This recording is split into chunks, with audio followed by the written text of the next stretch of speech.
Kaixo eta ongi etorriak Bilbao New York Bilbaoren ibilbidera.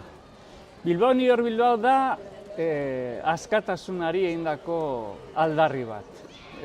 Liburua erabat aske idatzi nuen, erabat beldurrik gabe, erabat presiorik gabe, eta buruan neukana paperera eramatea izan zen beti helburua. 21. mendeko novela bat idatzi nahi nuen, eta nik galdera bat neukan buruan. Zerk markatu du 21. mendea? Zerk? Eta 20. mendean zinea sortu zen, 19. mendean kazetaritza sortu zen, eta horrek novelaren forma aldatu zuen, bada ni pentsatu nuen, 21. mendea markatuko du internetak, sare sozialek. Orduan, Bilbao New York Bilbaoren forma sortzen da sare sozialetatik.